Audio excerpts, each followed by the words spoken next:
대한민국 육군 특수전사령부 예하 707 특수임무단 훈련장 위로 불어닥치는 바람은 계절과 상관없이 언제나 날카롭고 차가웠다. 그것은 단순히 기온의 문제가 아니라 이곳을 감싸고 있는 팽팽한 긴장감과 생사를 넘나드는 훈련의 무게가 공기마저 얼어붙게 만들었기 때문이다. 연병장 단상 가장 높은 곳에 서서 아래를 내려다보는 이하린 소령의 눈빛은 그 차가운 바람보다 더 서늘하게 빛나고 있었다.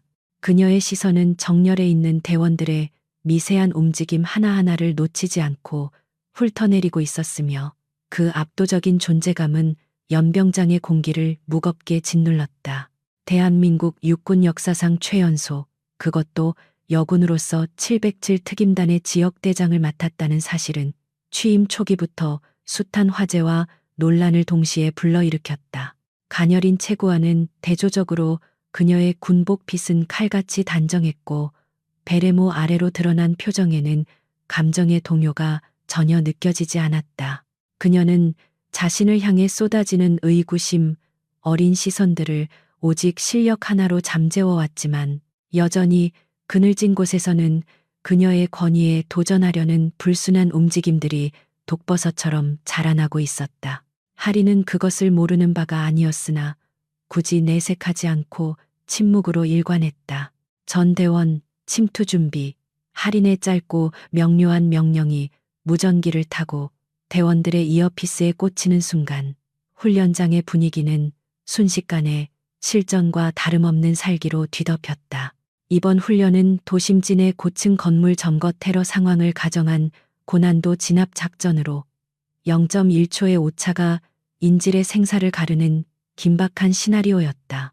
레펠 강화를 준비하는 대원들의 근육이 팽팽하게 긴장했고 헬기의 로터 소리가 고막을 찢을 듯이 울려 퍼졌다. 하리는 태블릿 화면을 통해 각 분대의 이동 경로와 심박수 데이터를 실시간으로 체크하며 작전 전체를 통제하기 시작했다. 그 시각 선두 진입조를 이끄는 박도훈 상사는 겉으로는 완벽한 복종의 자세를 취하고 있었지만 헬멧 아래 감춰진 그의 눈빛은 비릿한 조소를 머금고 있었다. 20년 가까이 특수부대에서 뼈가 굵은 베테랑인 그에게 사관학교를 갓 졸업하고 이론으로 무장한 어린 여자, 장교의 지시는 우스운 소꿉 장난처럼 느껴질 뿐이었다. 그는 자신의 풍부한 실전 경험이 하린의 엘리트 코스보다 우월하다고 굳게 믿고 있었으며 부대 내의 실질적인 장악력은 계급장이 아닌 짬밥에서 나온다는 것을 은연중에 과시하곤 했다. 작전 개시 신호와 함께 대원들이 허공으로 몸을 던져 유리창을 깨고 진입하는 과정은 물 흐르듯 유려했고 폭음탄이 터지는 굉음과 함께 가상의 테러범들이 제압되는 데는 채 3분이 걸리지 않았다. 하리는 모니터를 통해 박 상사의 움직임을 유심히 관찰했는데 그의 사격 솜씨와 전술적 기동은 흠잡을 데 없이 완벽했지만 미세하게 작전 계획보다 반박자 빠르게 독단적으로 행동하는 모습이 포착되었다. 그것은 명백히 지휘관의 통제를 벗어나 자신의 판단이 옳다는 것을 증명하려는 교묘하고도 오만한 시위였다. 훈련이 종료되고 땀에 젖은 대원들이 연병장에 다시 집결했을 때 하리는 단상에서 내려와 박 상사의 앞까지 천천히 걸어갔다. 흙먼지가 묻은 전투화와 피로한 기색이 역력한 대원들 사이에서 박 상사는 턱을 치켜들고 자신만만한 표정으로 하린을 내려다보았다. 그는 하린이 자신의 완벽한 임무 수행을 칭찬할 수밖에 없을 것이라 확신하고 있었고 주변의 부사관들도 박 상사의 눈치를 살피며 묘한 기대감에 젖어 있었다. 하지만 하린의 입에서 나온 말은 그들의 예상을 완전히 빗나가는 날카로운 지적이었다.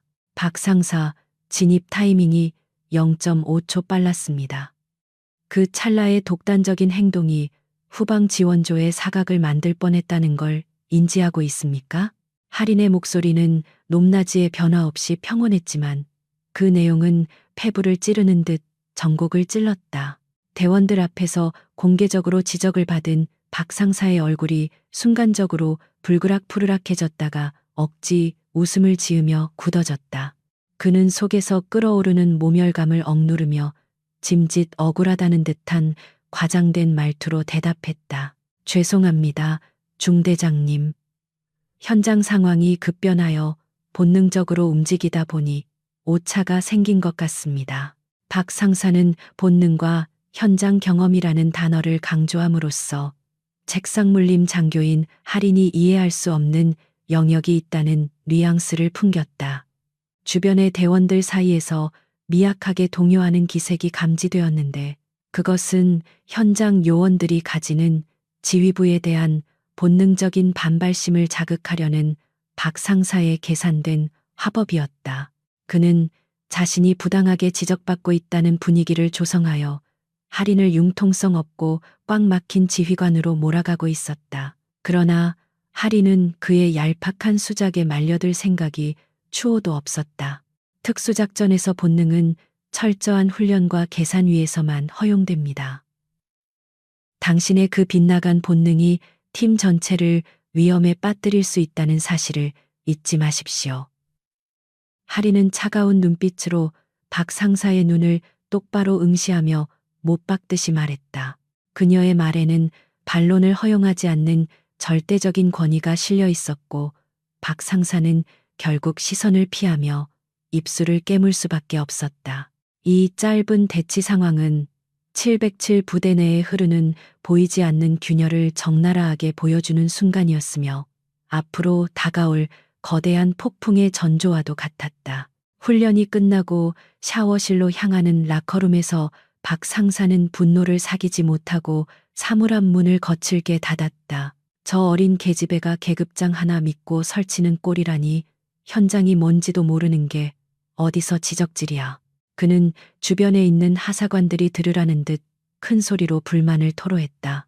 그의 추종자들은 박 상사의 눈치를 보며 맞장구를 쳤고 할인에 대한 악의적인 소문과 험담은 그렇게 습기 찬 라커룸의 공기처럼 끈적하게 퍼져나갔다. 박 상사는 단순히 불평을 늘어놓는 것에 그치지 않고 할인을 확실하게 밟아버릴 기회를 엿보고 있었다. 그의 곁에 있던 최 중사가 슬그머니 다가와 말을 거들었다. 형님, 솔직히 너무한 거 아닙니까? 형님 경력이면 지역대장보다 더 오래 굴렀는데 고작 0.5초 차이로 사람들 앞에서 망신을 줍니까? 최 중사의 말은 박 상사의 타오르는 분노에 기름을 붓는 격이었다. 박 상사는 수건을 바닥에 내팽개치며 으르렁거렸다. 두고 봐라. 이번 연합훈련 때 아주 제대로 본때를 보여줄 테니까. 지휘관이 무능하면 부대원들이 얼마나 개고생을 하는지 뼈저리게 느끼게 해줘야 정신을 차리지. 한편 집무실로 돌아온 할인은 창밖의 어둠을 응시하며 깊은 생각에 잠겨 있었다. 그녀는 박 상사가 단순한 불만 세력이 아니라 부대의 기강을 뿌리째 뒤흔들 수 있는 위험 요소임을 직감하고 있었다. 책상 위에는 박 상사의 과거 징계 기록과 작전 보고서들이 놓여 있었는데 할인은 이미 오래전부터 그의 불투명한 행적들을 예의주시하고 있었던 것이다.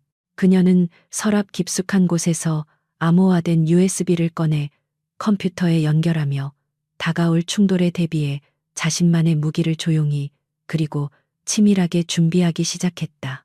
할인이 모니터에 띄운 자료들은 박 상사가 담당했던 보급품 관리 대장과 외부 업체와의 통신 기록들이었다.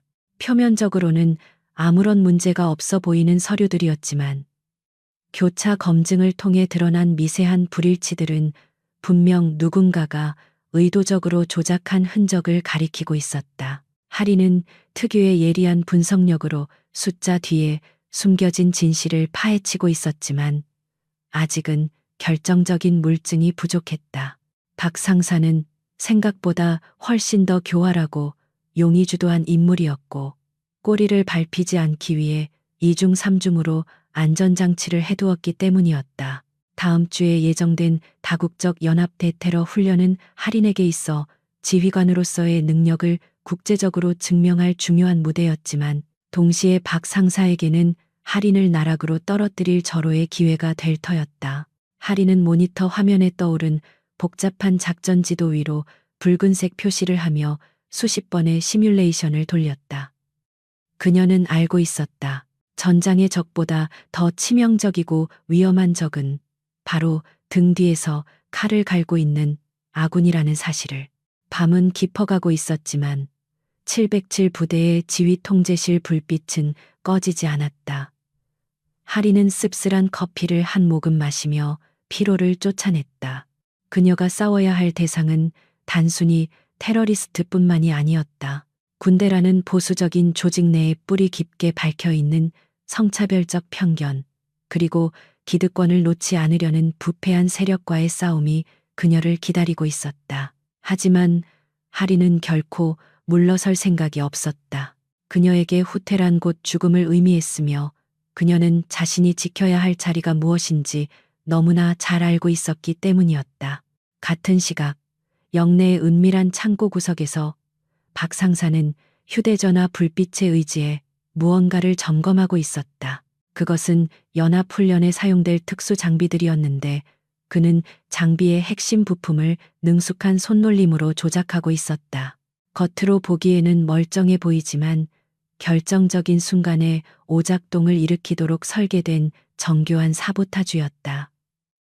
박 상사의 입가에는 섬뜩한 미소가 번졌다. 이할인 소령, 네가 아무리 날고 기어도 장비가 말을 안 들으면 어쩔 건데? 이번에는 네 그 잘난 자존심이 산산조각 나는 꼴을 똑똑히 봐주마.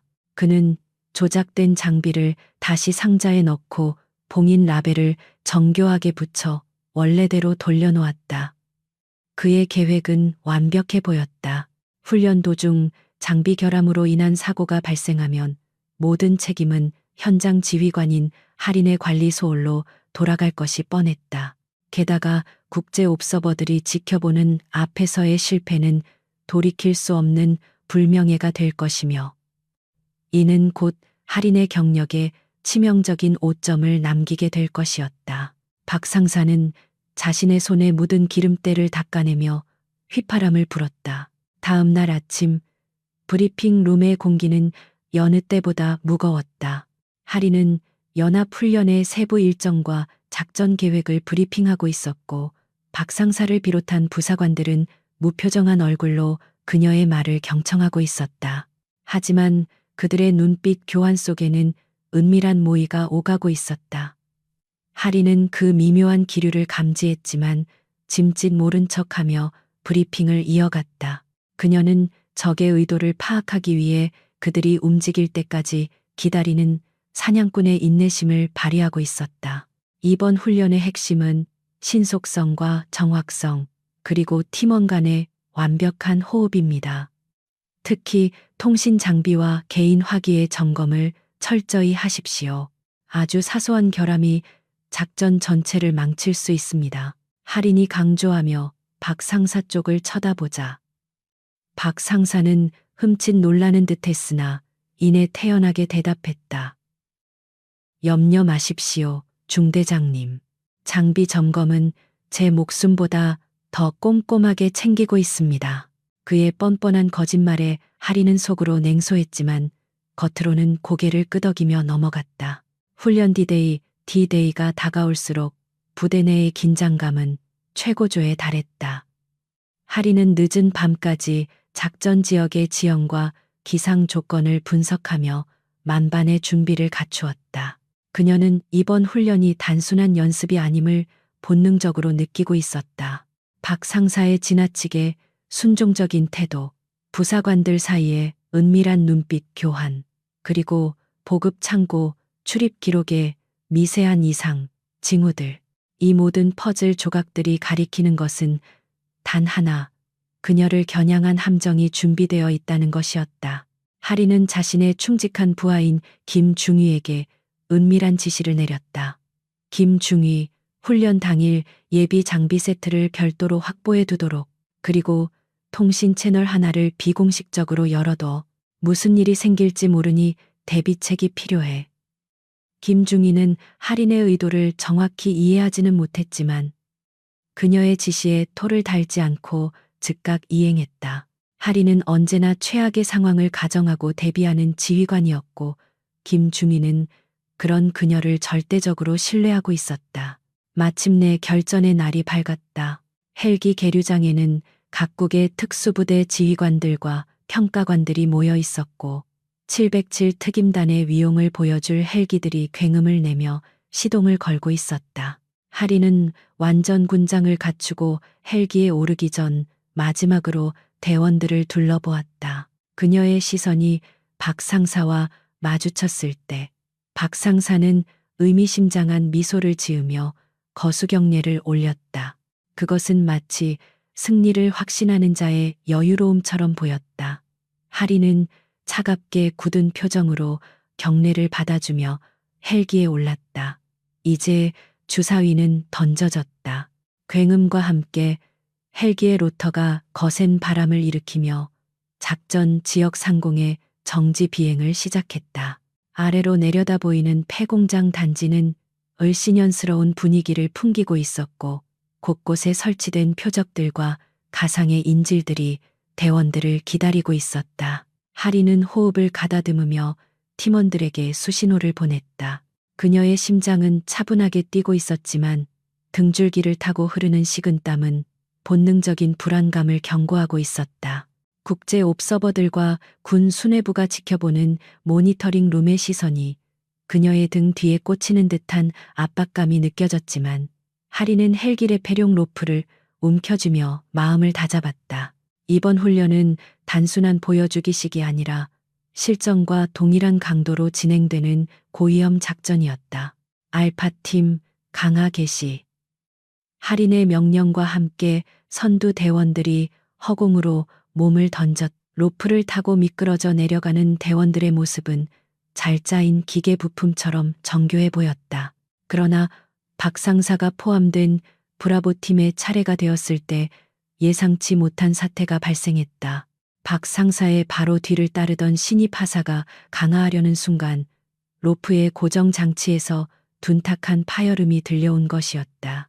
그것은 정상적인 장비라면 절대 일어날 수 없는 금속성의 비명소리였고 하린의 예민한 청각은 그것이 단순한 기계적 결함이 아님을 즉각적으로 감지했다. 하린은 생각할 겨를도 없이 본능적으로 몸을 날려 끊어지기 직전의 안전고리를 낚아챘다. 장갑을 낀 손바닥으로 전해지는 엄청난 마찰열과 무게감이 그녀의 어깨 관절을 뽑아버릴 듯이 강타했다. 신입 하사의 몸이 허공에서 덜컥거리며 멈춰 섰고 하리는 이를 악물고 버티며 비명을 질렀다. 움직이지 마. 그대로 대기해.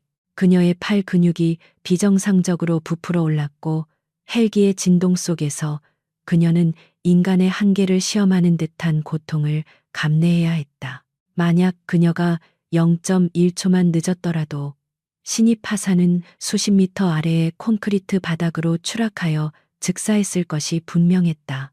간신히 위기를 모면하고 지상에 착지했을 때 작전 구역은 이미 아수라장이 되어 있었다.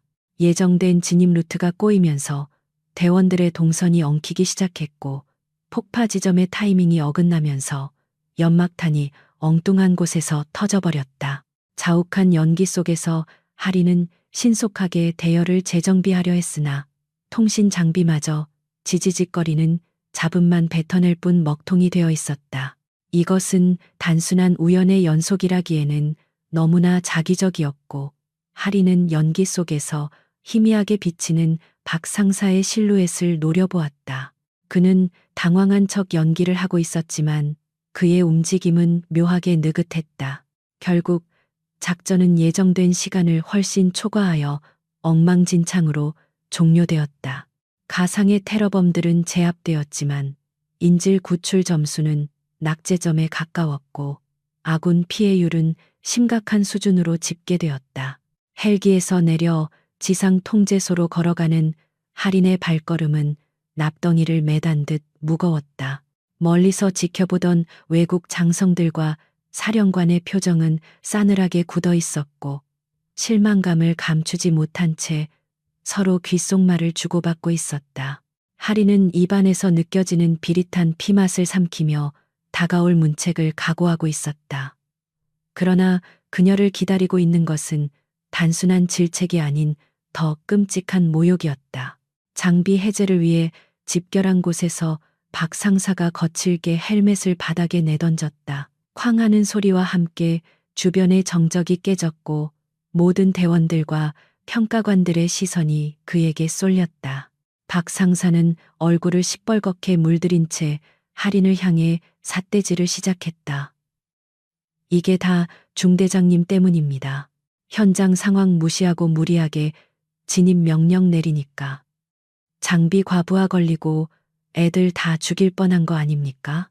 그의 목소리는 훈련장의 소음을 뚫고 쩌렁쩌렁하게 울려 퍼졌다. 그것은 명백한 하극상이었으나 박 상사는 이미 이성을 잃은 사람처럼 연기하고 있었다. 하리는 냉정함을 유지하려 애쓰며 낮게 깔린 목소리로 대응했다. 박 상사, 지금 상관에게 무슨 태도입니까? 장비 결함은 정밀 조사가 필요한 사안입니다. 섣불리 판단하지 마십시오. 하지만 박 상사는 할인의 말을 귓등으로도 듣지 않고 더욱 거세게 몰아붙였다.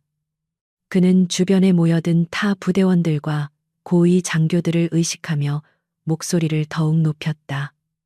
조사? 무슨 조사를 합니까? 애초에 여자라고 현장 경험도 없는 사람을 지휘관으로 앉혀놓으니까 이 사단이 난 거 아닙니까? 그의 입에서 여자라는 단어가 튀어나오는 순간 주변의 공기가 순식간에 얼어붙었다. 이것은 단순한 작전 실패에 대한 항의가 아니라 할인의 존재 자체를 부정하는 인신 공격이었다. 박 상사는 멈추지 않고 비수 같은 말들을 쏟아냈다. 솔직히 까놓고 말해서 당신이 그 자리에 올라간 게 실력 때문이라고 생각하는 사람이 여기 몇이나 됩니까? 다들 뒤에서 수군대는 거 안 들입니까? 위쪽 라인 잘 타고 얼굴 반반해서 진급 빠르다는 거 모르는 사람이 없다고요. 박 상사의 발언은 선을 넘어도 한참 넘은 것이었다. 주변의 대원들은 경악하여 숨을 죽였고 외국 옵서버들은 통역병의 설명을 듣고 난감한 표정을 지었다. 하리는 주먹을 꽉 쥐어 손톱이 살을 파고들 정도였지만 표정만큼은 석고상처럼 미동도 하지 않았다. 그녀가 여기서 감정적으로 대응한다면 그것이야말로 박 상사가 원하는 그림이 될 것이었다. 그는 할인을 히스테릭하고 무능한 여군으로 낙인 찍어 군복을 벗기려는 의도를 노골적으로 드러내고 있었다. 이 미친년아, 네가 지휘관이면 다야? 내 부하들 목숨이 장난 같아? 박 상사는 급기야 욕설까지 퍼부으며 할인에게 위협적으로 다가갔다. 다른 부사관들이 황급히 달려들어 그를 말렸지만 그는 씩씩거리는 짐승처럼 날뛰었다. 너 같은 건 군인도 아니야. 그냥 제복 입은 인형이지. 어디서 건방지게 특수부대 흉내를 내고 있어. 당장 내 눈앞에서 꺼져. 그의 침이 튀며 할인의 군복에 묻었지만 할인은 그를 피하지 않고 똑바로 응시했다. 그 순간 할인의 눈동자 깊은 곳에서 서늘한 살기가 스쳐 지나갔다. 그녀는 박 상사의 광기 어린 눈빛 속에서 그가 느끼고 있는 비틀린 우월감과 열등감을 동시에 읽어냈다. 그는 자신의 실수를 덮고 할인을 희생양으로 삼기 위해 가장 저열하고 비겁한 방법을 선택한 것이었다. 이소라는 곳 사령관의 귀에 들어갔고 헌병대가 출동하여 상황을 정리하기 시작했다. 박 상사는 헌병들에게 끌려가면서도 끝까지 할인을 노려보며 저주를 퍼부었다. 두고 봐. 네가 옷 벗는 꼴 내가 꼭 보고 말 테니까. 사태가 수습된 후 할인은 사령관실로 호출되었다. 사령관은 침통한 표정으로 책상 위에 놓인 보고서를 두드리고 있었다. 이소령, 자네에게 유감이지만 상황이 좋지 않아. 박 상사가 자네의 지휘 부실과 직권 남용에 대해 정식으로 투서를 넣었네. 게다가 오늘 작전 실패의 책임 소재가 불분명해. 훈련 중 발생한 하극상은 엄벌에 처해야 마땅하지만 박 상사는 자네가 무리한 명령으로 부대원들을 위험에 빠뜨렸다고 주장하고 있어. 목격자들의 진술도 엇갈리고 있는 상황이네. 하리는 차렷 자세로 서서 사령관의 말을 경청했다. 그녀는 이미 예상하고 있었다. 박 상사의 추종자들이 그의 거짓말에 동조하여 진술을 조작했을 것이 분명했다. 707 부대 내에는 박 상사의 입김이 닿지 않은 곳이 없었고 하리는 철저하게 고립되어 있었다. 사령관은 한숨을 내쉬며 덧붙였다. 진상조사위원회가 열릴 때까지 자네의 직무를 일시 정지하네. 당분간 근신하며 대기하도록. 그리고 이번 일로 부대의 명예가 실추된 점에 대해서는 각오해야 할 거야. 직무 정지 명령을 받고 집무실로 돌아온 하리는 자신의 명패를 바라보며 씁쓸한 미소를 지었다. 그녀가 쌓아 올린 모든 노력과 성과가 단 한 번의 비열한 모략으로 인해 무너져 내리는 듯했다. 하지만 그녀는 절망하지 않았다. 오히려 그녀의 가슴 속에서는 차가운 분노의 불꽃이 더욱 거세게 타오르기 시작했다. 박 상사가 그녀를 인형이라고 불렀던가. 그녀는 그 오만한 착각이 얼마나 치명적인 대가를 치르게 될지 뼈저리게 가르쳐 주겠다고 다짐했다. 하리는 책상 서랍에서 개인용 태블릿을 꺼내 보안 폴더를 열었다. 그곳에는 훈련 전날 그녀가 김중희에게 지시하여 확보해둔 비공식 통신 채널의 녹음 파일이 저장되어 있었다.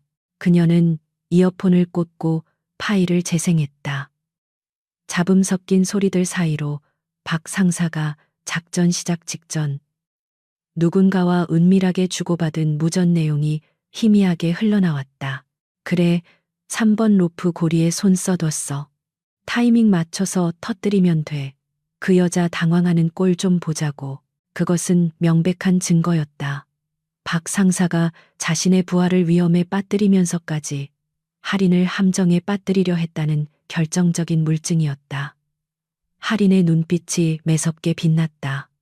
그녀는 이 증거를 당장 제출하는 대신 더 깊은 늪으로 박 상사를 끌어들일 계획을 세웠다. 지금 당장 이것을 터뜨린다면 박 상사는 꼬리 자르기를 시도할 것이고 그를 비호하는 배후 세력들이 움직일 수도 있었다. 하리는 박 상사가 승리감에 도취되어 가장 방심하는 순간 완벽하게 숨통을 끊어놓아야만 했다. 하리는 짐을 챙겨 관사로 돌아왔다. 군복을 벗고 편안한 옷으로 갈아입었지만 그녀의 몸에 배어있는 긴장감은 사라지지 않았다. 거울 속에 비친 자신의 얼굴을 바라보며 하리는 박 상사가 뱉었던 모욕적인 언사들을 하나하나 되새김질했다. 미친년, 무능한 여자, 몸으로 때운 자리. 그 말들은 그녀의 자존심에 생채기를 냈지만 동시에 그녀를 괴물로 각성시키는 기폭제가 되었다.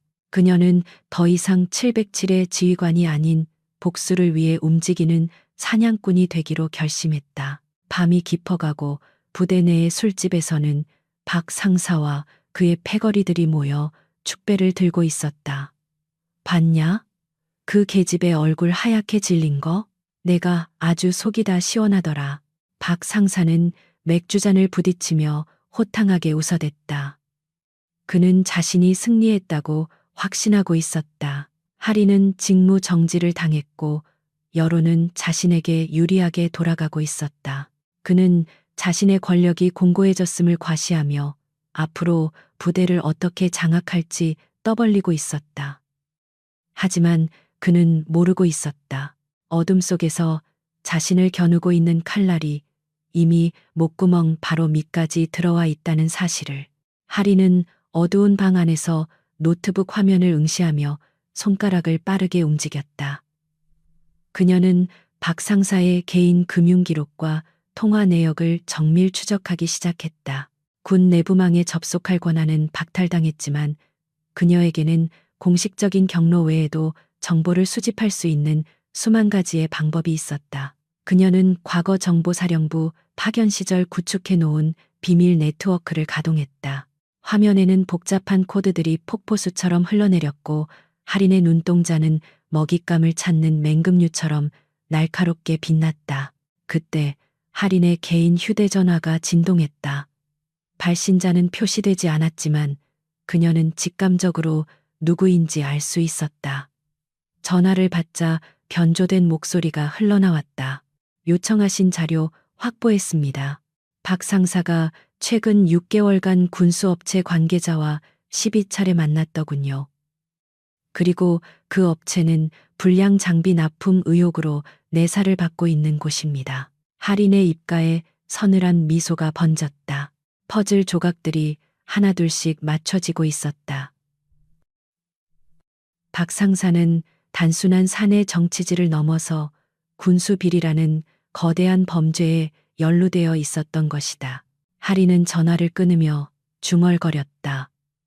박도훈, 네가 판 무덤이 생각보다 깊구나. 내가 친히 그 바닥까지 안내해주지. 창밖에는 비가 내리기 시작했다. 빗줄기는 훈련장의 흙먼지를 씻어내리고 있었지만 할인의 가슴 속에 맺힌 응어리는 씻겨 나가지 않았다. 그녀는 내일 아침이 밝는 대로 반격의 서막을 열 것이었다. 그것은 총성 없는 전쟁일 것이며 박 상사가 지금까지 겪어보지 못한 가장 처절한 악몽이 될 것이었다. 이할인 소령의 직무 정지 명령이 내려진 지 사흘이 지났지만 707 특수임무단의 분위기는 여전히 살얼음판을 걷는 듯 위태로웠다. 지휘관의 부재는 단순한 공백이 아니라 권력의 무게중심이 급격하게 이동하는 혼란을 초래했다. 박도훈 상사는 마치 자신이 이 부대의 진정한 주인이라도 된 양 어깨를 펴고 연병장을 활보했다. 그의 걸음걸이에는 거칠 것이 없었고 마주치는 대원들은 황급히 경례를 붙이며 그의 눈길을 피하기 바빴다. 박 상사는 자신의 권위에 도전하던 유일한 장애물이 사라졌다는 사실에 도취되어 그동안 숨겨왔던 탐욕스러운 본성을 노골적으로 드러내기 시작했다. 박 상사는 가장 먼저 사고 당사자였던 신입 하사를 휴게실 구석으로 불러냈다. 아직 공포가 가시지 않은 신입 하사의 얼굴은 창백하게 질려 있었고 박 상사는 그런 그를 뱀처럼 차가운 눈으로 응시하며 담배 연기를 뿜어냈다. 김하사, 네가 살 길은 하나뿐이야. 그날 장비 점검은 완벽했는데 중대장이 무리하게 강화 명령을 내려서 로프가 꼬였다고 진술해. 알겠어? 박 상사의 목소리는 부드러웠지만 그 속에 담긴 협박의 무게는 신입 하사의 숨통을 조여오기에 충분했다. 신입 하사는 떨리는 입술로 무언가 말하려 했지만 박 상사의 위압적인 태도에 다시 입을 다물었다. 진실을 말한다면 군 생활이 끝장날 것이고 거짓을 말한다면 존경하던 지휘관을 배신해야 하는 딜레마가 그를 괴롭혔다. 박 상사는 그런 하사의 어깨를 툭툭 치며 비릿한 미소를 지었다. 눈치 챙겨야지. 이 바닥에서 줄 잘못 서면 어떻게 되는지 봤잖아? 이번 일만 잘 처리하면 내가 내 진급은 책임지고 보장해주마. 현명한 선택을 하리라 믿는다. 그것은 명백한 회유이자 거절할 수 없는 악마의 제안이었다. 박 상사는 대원들의 진술서를 조작하는 것에 그치지 않고 훈련 당일의 장비 불출 기록과 정비 일지까지 손을 대기 시작했다. 그는 행정반장과 결탁하여 전산망에 접속했고 장비 결함의 원인을 노후 하나 관리 부실이 아닌 외부 충격에 의한 파손으로 둔갑시켰다. 모든 데이터는 할인에게 불리한 방향으로 재구성되었고 진실을 가리키던 흔적들은 디지털 세상에서 영원히 삭제되었다. 박 상사는 모니터 위로 깜빡이는 삭제 완료 메시지를 보며 콧노래를 흥얼거렸다. 그는 자신이 완벽한 범죄를 저질렀다고 믿어 의심치 않았다. 한편 관사에 칩거 중인 할인의 하루는 겉보기에 평온하기 그지없었다. 그녀는 아침 일찍 일어나 가벼운 조깅을 하고 서재에 앉아 책을 읽거나 명상을 하며 시간을 보냈다. 하지만 그 고요함은 폭풍 전야의 정막과도 같았다. 그녀의 머릿속에서는 수천 가지의 시뮬레이션이 돌아가고 있었고 박 상사가 취할 다음 행동들을 예측하며 대응 시나리오를 짜고 있었다.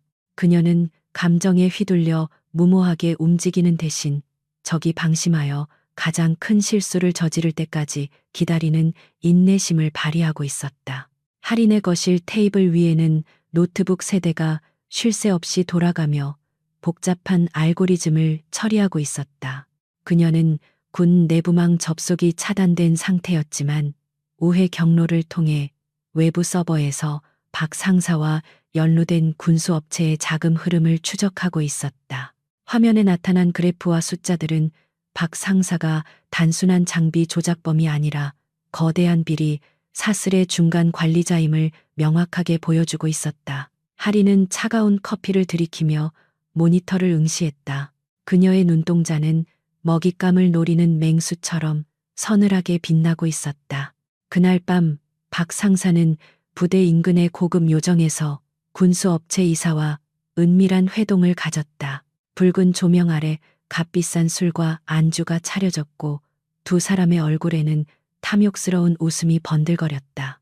박 상사님, 이번 일 처리 솜씨가 아주 일품이십니다. 그 깐깐한 여자가 떨어져 나가니 이제야 숨통이 좀 트이는군요. 이사가 아부 섞인 칭찬을 건네며 술을 따랐고 박 상사는 거만하게 잔을 받아들었다.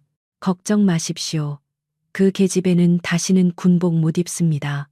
제가 아주 싹을 잘라버렸거든요. 술 기운이 오른 박 상사는 자신의 영웅담을 늘어놓으며 기고만장해졌다. 그는 할인이 얼마나 무력하게 당했는지를 묘사하며 낄낄거렸고 이사는 맞장구를 치며 그를 추어 올렸다. 그들은 앞으로 납품할 불량 장비의 물량을 늘리고 그 차액을 어떻게 배분할지에 대해 거리낌 없이 떠들어댔다. 방음이 잘 된 룸 안에서 그들은 세상이 자신들의 발 아래 있다고 착각하고 있었다. 하지만 그들은 꿈에도 몰랐다. 룸 구석에 놓인 화분 속에 초소형 도청 장치가 숨겨져 있다는 사실을 말이다. 하리는 헤드셋을 통해 그들의 대화를 실시간으로 듣고 있었다. 그녀는 며칠 전 박 상사가 자주 드나드는 업소를 파악하고 미리 잠입하여 장치를 설치해 두었던 것이다. 역겨운 대화 내용이 귓가에 울릴 때마다 할인의 표정은 더욱 차갑게 굳어갔다. 군인의 명예를 팔아 사리사욕을 채우고 동료를 짓밟으며 쾌감을 느끼는 그들의 모습은 인간이라기보다는 기생충에 가까웠다. 할인은 녹음 버튼을 누르며 조용히 중얼거렸다. 계속 떠들어봐. 그 모든 말이 너희를 옥죄는 사슬이 될 테니 다음 날 부대 내에서는 징계위원회가 열릴 것이라는 공고가 붙었다. 대원들은 삼삼오오 모여 수군거렸고 분위기는 흉흉했다. 대부분의 여론은 이미 박 상사가 퍼뜨린 소문대로 할인에게 불리하게 돌아가고 있었다. 대원들은 할인이 실력 부족으로 사고를 냈고 책임을 회피하려다 징계를 받게 되었다고 믿고 있었다. 박 상사는 마치 정의의 사도라도 된 것처럼 행세하며 할인을 비난하는 여론을 주도했다. 그는 자신에게 동조하지 않는 대원들을 은근히 따돌리며 부대 내에 공포 분위기를 조성했다. 할인의 충직한 부하인 김중희는 이 상황을 견디기 힘들었다. 그는 몰래 관사로 찾아와 할인에게 부대 상황을 전했다. 중대장님, 이대로 계실 겁니까? 박 상사가 하는 짓을 더 이상 두고 볼 수가 없습니다. 대원들도 점점 동요하고 있고 거짓이 진실처럼 굳어지고 있습니다. 김중희의 목소리에는 분노와 안타까움이 섞여 있었다. 그는 할인이 억울한 누명을 쓰고 쫓겨날까봐 전전긍긍하고 있었다. 하지만 할인은 담담한 표정으로 그에게 차 한 잔을 내밀었다. 김중희, 흥분하지 마. 지금 네가 나서면 박 상사는 너까지 표적으로 삼을 거야. 그러면 내 계획에 차질이 생겨. 할인의 침착한 태도에 김중희는 의아한 표정을 지었다. 계획이라니요? 무슨 방법이라도 있으신 겁니까? 할인은 옅은 미소를 지으며 책상 위에 노트북을 가리켰다. 박 상사는 자기가 덫을 놓았다고 생각하겠지만 사실은 제 발로 호랑이 굴에 들어온 셈이야. 나는 그가 더 깊숙이 들어올 때까지 기다리는 중이고. 하리는 김중희에게 몇 가지 은밀한 지시를 내렸다. 그것은 징계위원회 당일 박 상사의 알리바이를 깨뜨릴 결정적인 증인을 확보하는 일과 박 상사가 조작한 전산 기록의 원본 로그를 찾아내는 임무였다. 김중희는 위험한 일임을 알면서도 할인의 확신에 찬 눈빛을 보며 고개를 끄덕였다. 그는 자신의 지휘관이 결코 무너지지 않을 것이라는 믿음을 가지고 어둠 속으로 사라졌다. 할인은 창밖을 바라보며 다가올 결전의 날을 준비했다. 징계위원회 전날 밤, 박 상사는 자신의 관사에서 양주를 마시며 승리의 기분에 취해 있었다. 그는 내일이면 할인이 불명예 전역을 당하고 자신이 그 자리를 차지하게 될 것이라는 상상에 젖어 있었다. 그는 거울을 보며 내일 위원회에서 할 증언을 연습했다. 존경하는 위원장님, 저는 군인으로서의 양심을 걸고 말씀드립니다. 이 소령은 지휘관으로서 자격이 없습니다. 그의 연기는 소름 끼치도록 자연스러웠고 그 스스로도 자신의 거짓말에 도취되어 있었다. 그때 그의 휴대전화가 울렸다. 발신 번호 제한으로 걸려온 전화였다. 박 상사는 귀찮다는 듯 전화를 받았지만 수화기 너머에서 들려오는 목소리에 순간적으로 술이 확 깨는 것을 느꼈다.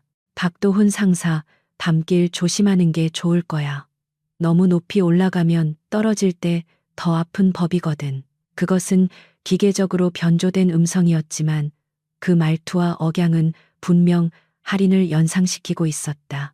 박 상사는 등골이 오싹해지는 것을 느끼며 소리쳤다. 누구냐? 이할인, 너지? 지금 협박하는 거야? 하지만 상대방은 대답 없이 전화를 끊어버렸다. 박 상사는 다시 전화를 걸어보았지만 연결되지 않았다.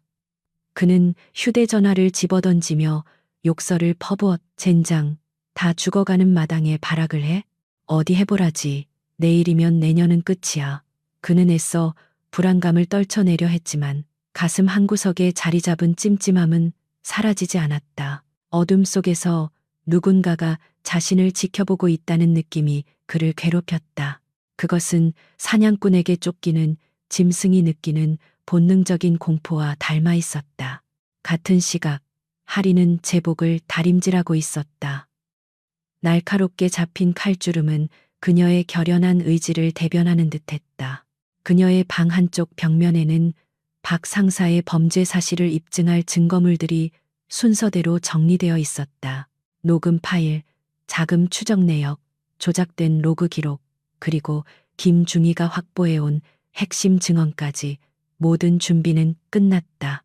하리는 다림질을 마친 제복을 옷걸이에 걸며 나직하게 읊조렸다. 내일은 긴 하루가 될 거야, 박 상사. 기대해도 좋아.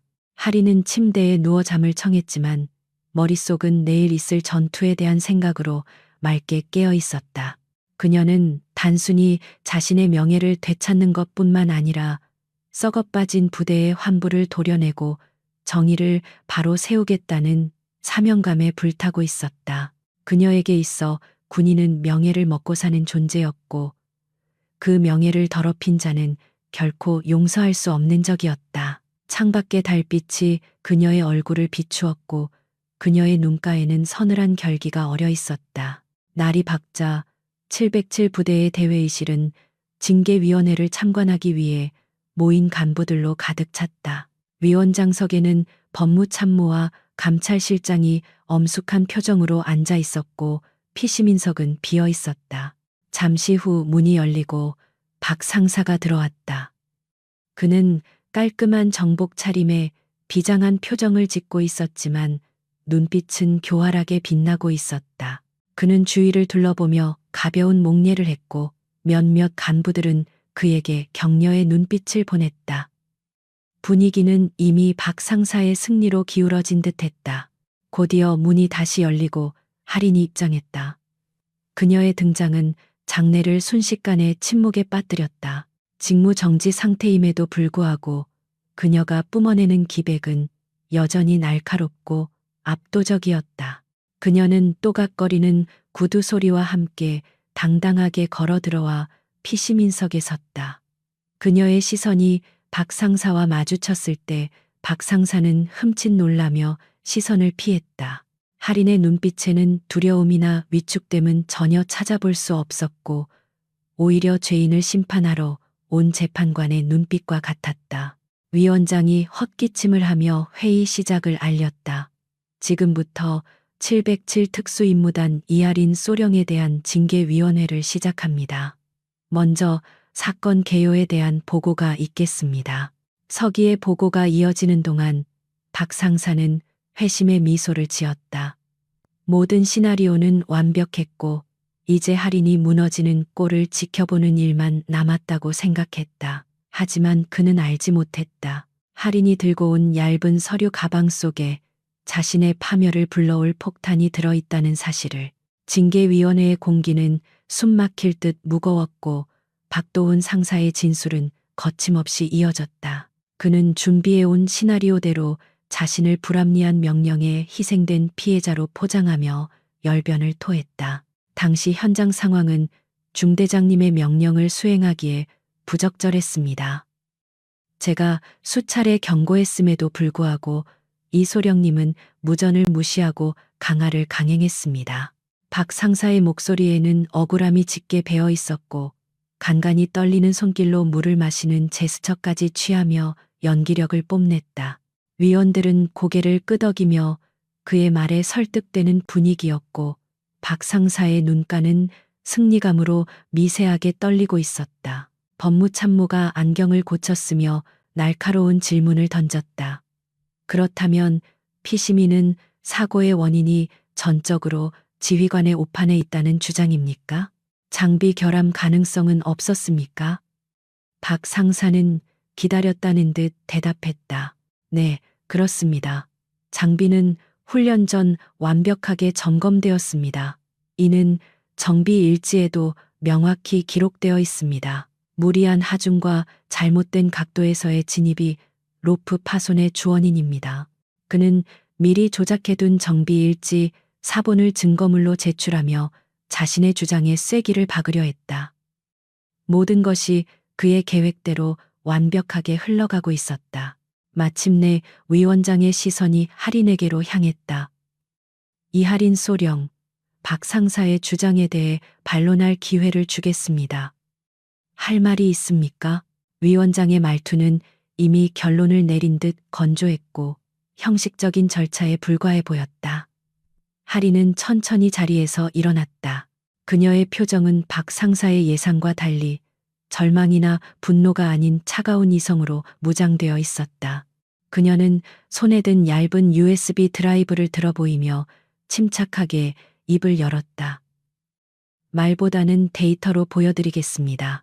이 자료는 지난 72시간 동안 제가 독자적으로 수행한 역추적 조사의 결과물입니다. 할인이 USB를 중앙 콘솔에 연결하자 대형 스크린에 복잡한 프로그래밍 코드와 로그 파일들이 띄워졌다. 장내는 순식간에 술렁거렸고 박 상사의 얼굴에서 여유가 사라지기 시작했다. 할인은 레이저 포인터로 화면의 특정 부분을 가리키며 설명을 시작했다. 박 상사는 장비 점검이 완벽했다고 주장하지만 서버에 남아있는 로그 기록은 다른 이야기를 하고 있습니다. 보시는 바와 같이 사고 발생 3시간 전 보안 시스템이 일시적으로 해제되었고 특정 아이디로 접속하여 정비 데이터를 수정한 흔적이 발견되었습니다. 박 상사는 자리에서 벌떡 일어나 소리쳤다. 이건 조작입니다. 징계를 피하려고 가짜 증거를 만들어낸 겁니다.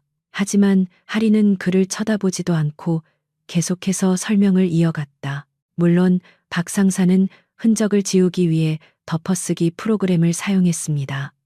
하지만 디지털 포렌식 관점에서 볼 때 데이터의 그림자는 완전히 지울 수 없습니다.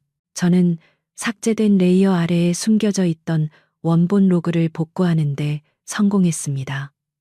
여기 붉은색으로 표시된 부분이 바로 수정 전의 원본 데이터입니다.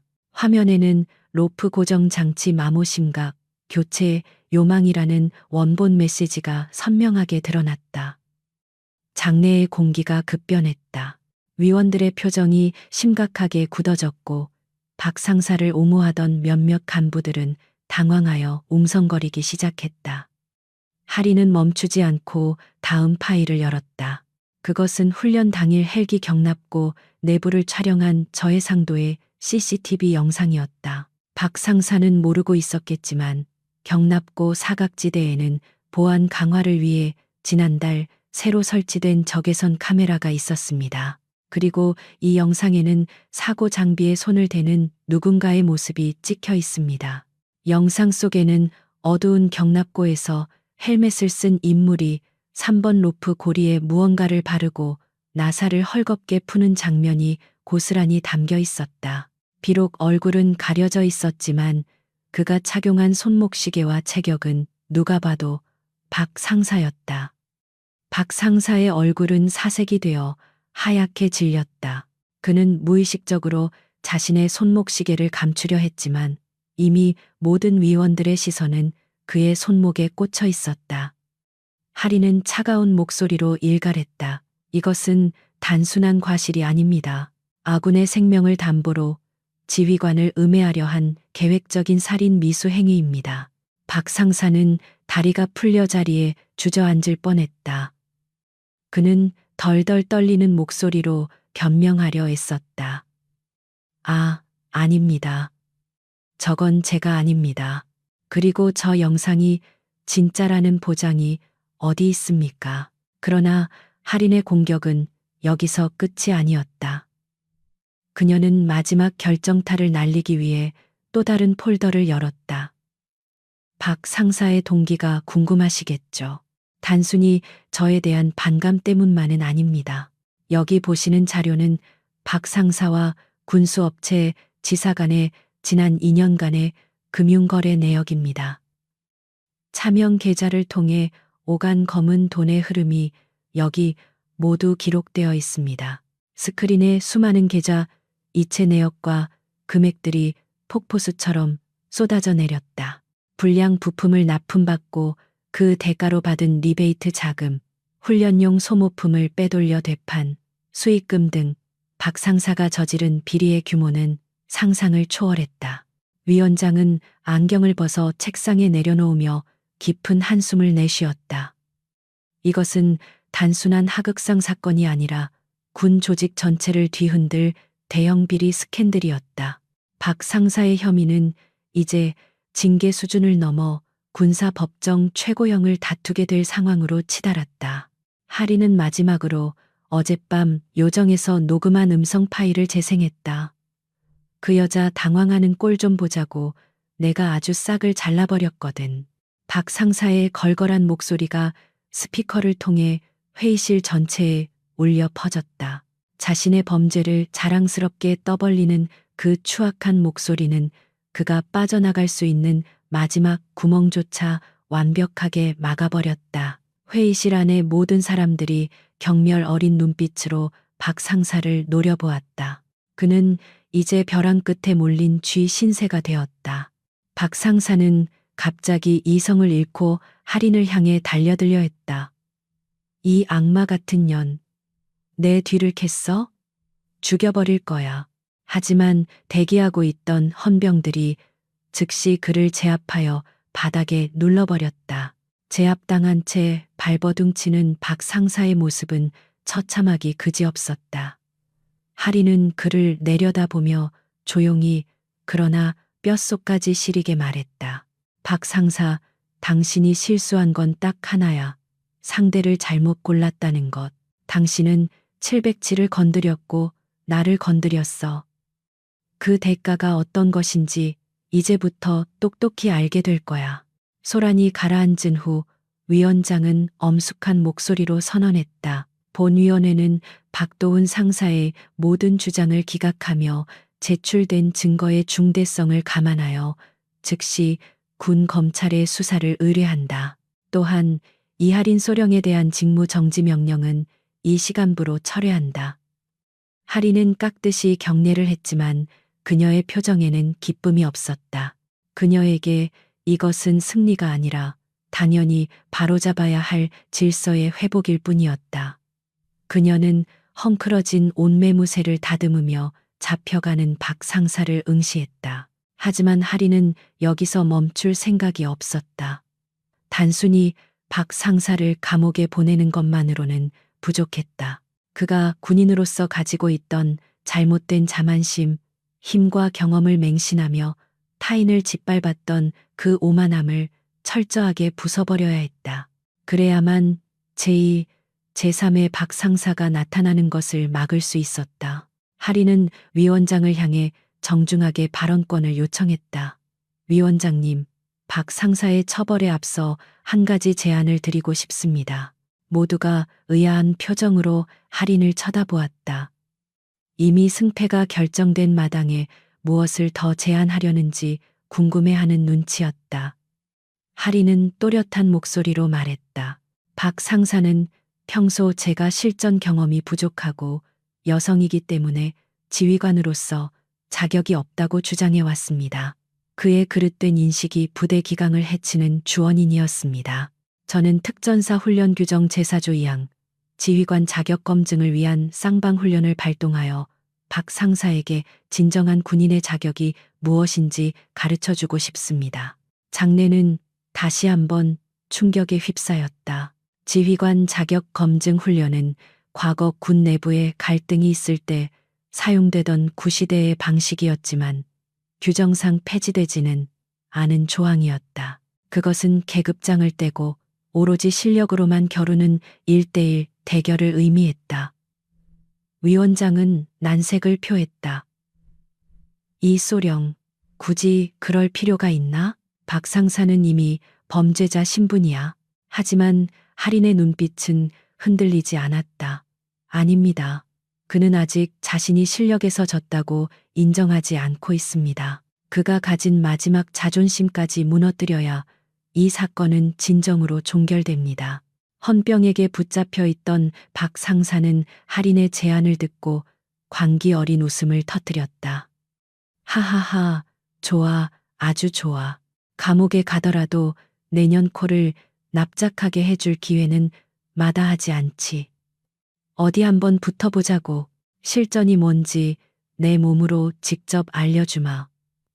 그는 자신이 격투와 생존 기술에서만큼은 하린보다 우위에 있다고 확신하고 있었다. 그는 이것을 마지막 역전의 기회, 혹은 최소한 하린에게 치명상을 입힐 기회로 여겼다. 위원장은 잠시 고민하다가 하린의 결연한 태도와 박 상사의 도발적인 반응을 보고 고개를 끄덕였다. 좋다. 다만 이것은 정식 훈련의 일환으로 진행하며 안전통제관의 감독하에 실시한다. 장소는 시지구 산악훈련장, 시간은 오늘 밤 22시다. 결정이 내려지자 하린은 박 상사에게 다가가 나직하게 속삭였다. 오늘 밤 숲에서 보자. 네가 그렇게 자랑하던 본능이 너를 살려줄지 궁금하군. 회의실을 나오는 하린의 뒤로 박 상사의 욕설과 고함 소리가 멀어졌다. 하린은 복도 창문을 통해 들어오는 햇살을 맞으며 깊은 숨을 들이마셨다. 이제 법정에서의 싸움은 끝났고 진짜 전장에서의 싸움이 남았다. 그녀는 자신의 주먹을 쥐었다 폈다 하며 감각을 깨웠다. 박 상사는 자신이 사냥꾼이라고 착각하고 있겠지만 오늘 밤 숲의 주인은 오직 하린 한 사람뿐일 것이다. 그녀는 오늘 밤 그에게 진정한 공포가 무엇인지 영혼 깊이 새겨줄 작정이었다. 김중희가 복도 끝에서 달려와 하린에게 경례를 했다. 중대장님, 정말 대결을 하시려는 겁니까? 위험할 수도 있습니다. 박 상사는 잃을 게 없는 사람입니다. 김중희의 얼굴에는 걱정이 가득했다. 하린은 김중희의 어깨를 가볍게 두드리며 미소 지었다. 걱정 마, 김중희. 짐승은 잃을 게 없을 때 가장 사납지만 동시에 가장 단순해지지. 나는 그 단순함을 이용할 거야. 장비 챙겨서 훈련장으로 이동 준비해. 하린은 무기고로 향하며 오늘 밤 사용할 장비들을 머릿속으로 구상했다. 실탄은 사용하지 않지만 페인트탄과 충격탄, 그리고 몇 가지 특수 전술 장비들이 필요했다. 그녀는 박 상사를 단순히 제압하는 것이 아니라 그의 정신을 완전히 붕괴시킬 계획을 세우고 있었다. 숲이라는 고립된 공간, 어둠, 그리고 예상치 못한 함정들. 그 모든 것이 할인의 무기가 될 것이었다. 그녀는 사물함을 열고 검은색 작전복을 꺼내 입었다. 거울 속에 비친 그녀의 눈은 이미 차가운 살기로 번뜩이고 있었다. 같은 시각 유치장에 잠시 구금된 박 상사는 분노로 몸을 떨고 있었다. 그는 자신의 모든 비리가 드러났다는 사실에 절망했지만 동시에 할인과의 대결이라는 마지막 기회에 집착했다. 그 계집애만 죽여놓으면 돼. 어차피 끝난 인생, 길동무 하나는 데려가야지. 그는 이를 갈며 헌병이 가져다 준 식판을 발로 찼다. 그의 머릿속은 온통 할인을 잔인하게 짓밟는 상상으로 가득 찼다. 하지만 그는 모르고 있었다. 자신이 들어가게 될 숲이 지옥의 입구라는 것을. 시 지구 산악 훈련장의 밤은 칠흑 같은 어둠에 잠겨 있었고 하늘에서 쏟아지는 빗줄기는 숲의 모든 소리를 집어삼키고 있었다. 훈련장 입구에 설치된 거대한 투광 조명만이 두 사람의 그림자를 길게 늘어뜨리며 비현실적인 무대와 같은 분위기를 연출했다. 안전통제관과 소수의 참관인들은 통제실 모니터를 통해 이 기이한 대결을 지켜보고 있었으며 그들의 얼굴에는 긴장감과 호기심이 뒤섞여 있었다. 이것은 단순한 훈련이 아니라 한 인간의 오만함과 그에 맞서는 집행자의 분노가 충돌하는 심판의 장이었다. 박도훈 상사는 지급받은 K-레이 기관 단총을 거칠게 점검하며 입술을 꽉 깨물었다. 비록 살상용 실탄이 아닌 페인트탄이 장전되어 있었지만 근거리에서 맞으면 뼈가 부러질 정도의 충격을 주는 특수 훈련탄이었다. 그의 눈빛은 도끼 서린 뱀처럼 번들거리고 있었고 머릿속에는 오직 할인을 처참하게 쓰러뜨리고 자신의 구겨진 자존심을 회복하겠다는 일념뿐이었다.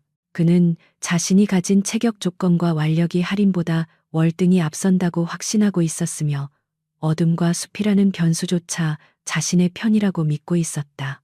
반면 반대편에 서 있는 이할인 소령의 모습은 폭풍 속의 고목처럼 고요하고 흔들림이 없었다. 그녀는 빗물이 헬멧을 타고 흘러내려 시야를 가리는 와중에도 미동조차 하지 않았고 호흡은 깊고 규칙적이었다. 그녀는 무기를 점검하는 대신 숲에서 불어오는 바람의 냄새를 맡고 빗소리의 리듬을 읽으며 전장의 환경 그 자체와 동화되고 있었다. 그녀에게 박 상사는 더 이상 동료 군인이 아니라 제거해야 할 위협이자 훈육이 필요한 짐승에 불과했다. 양측 준비 완료. 제한 시간은 없으며 한쪽이 항복하거나 기절하여 전투 불능 상태가 될 때까지 계속한다. 안전통제관의 건조한 목소리가 스피커를 통해 울려 퍼지자 시작을 알리는 붉은 신호탄이 밤하늘로 솟구쳐 올랐다. 그 순간 박 상사는 짐승 같은 포효를 내지르며 숲을 향해 거침없이 돌진했다. 그는 초반부터 기선을 제압하여 할인을 구석으로 몰아넣고 힘으로 찍어 누르는 속전속결 전략을 선택한 것이었다. 박 상사가 요란하게 수풀을 헤치며 사라진 것과 달리 할인은 마치 그림자 속으로 녹아들 듯 소리 없이 숲으로 스며들었다. 그녀는 뛰지 않았다. 대신 젖은 낙엽 위를 걷는 발소리조차 내지 않는 특유의 보법으로 유령처럼 이동했다. 그녀는 박 상사의 거친 숨소리와 군화가 진흙을 밟는 소리를 레이더처럼 감지하며 그와의 거리를 일정하게 유지한 채 우회 기동을 시작했다. 사냥꾼은 결코 먹잇감을 향해 직선으로 달리지 않는 법이었다. 숲 안으로 깊숙이 들어온 박 상사는 거대한 나무 뒤에 몸을 숨기고 주변을 경계했다. 빗소리 때문에 청각 정보가 제한되자 그의 불안감은 조금씩 고개를 들기 시작했다. 그는 할인이 정면 승부를 피하고 숨어 있을 것이라 예상하며 야간 투시경을 내리고 주변을 샅샅이 훑었다. 녹색으로 빛나는 씨앗 속에서 흔들리는 나뭇가지들이 마치 사람의 형상처럼 보였고 그는 잔뜩 긴장하여 방아쇠에 걸린 손가락을 움찔거렸다. 어디 숨었어? 겁먹고 도망친 거냐? 이소령. 박 상사는 자신의 공포를 감추기 위해 허세 섞인 고함을 질렀다. 그의 목소리는 빗소리에 묻혀 공허하게 흩어졌지만 돌아오는 대답은 없었다. 그 침묵이 박 상사를 더욱 초조하게 만들었다. 그는 자신이 숲을 장악하고 있다고 생각했지만 사실은 숲 전체가 그를 감시하는 거대한 눈동자처럼 느껴지기 시작했다. 그는 침을 꿀꺽 삼키며 다시 이동을 시작했지만 발걸음은 처음에 비해 현저히 무거워져 있었다. 그때 박 상사의 30방향 덤불에서 부스럭하는 소리가 들려왔다. 박 상사는 반사적으로 몸을 돌리며 그곳을 향해 페인트탄을 난사했다. 잡았다. 타타타탕. 총성이 숲을 울렸고 페인트탄이 터지며 덤불을 형형색색으로 물들였다. 하지만 그가 다가가 확인한 것은 부러진 나뭇가지에 매달린 헬멧 끈뿐이었다. 할인이 그를 유인하기 위해 던져놓은 미끼였던 것이다. 박 상사의 얼굴이 낭패감으로 일그러지는 순간 등 뒤에서 서늘한 목소리가 들려왔다. 탄창 관리 안 합니까? 실전이었다면 당신은 지금 위치가 노출되어 죽은 목숨입니다. 박 상사가 소스라치게 놀라며 뒤를 돌아보았을 때 할인은 나무 위에 거꾸로 매달린 채 그를 내려다보고 있었다. 그녀의 모습은 마치 중력을 거스르는 악령과도 같았다. 박 상사가 총구를 들어 올리기도 전에 할인은 밧줄을 놓고 바닥으로 뛰어내리며 회전 발차기로 그의 총을 걷어찼다. 둔탁한 타격음과 함께 박 상사의 K1A가 어둠 속으로 날아갔다. 무기를 잃은 박 상사는 본능적으로 허리춤에 있던 대검 훈련용 고무 재질을 뽑아들고 할인에게 달려들었다. 이 쥐새끼 같은 년이. 그는 온 힘을 실어 할인의 복부를 찔러 들어갔다. 하지만 할인은 그의 공격 궤적을 이미 읽고 있었다는 듯 상체를 살짝 비틀어 칼날을 피하고 그의 손목을 낚아챘다. 그녀의 악력은 가녀린 외모와는 달리 강철 족쇄처럼 단단했고 박 상사는 자신의 손목이 으스러지는 듯한 고통에 비명을 질렀다. 이게 당신이 자랑하던 힘입니까? 단순하고 느리고 엉성하군요. 할인은 박 상사의 팔을 비틀어 그를 바닥에 내동댕이 쳤다. 진흙탕에 얼굴을 처박힌 박 상사는 치욕감에 몸을 떨었다.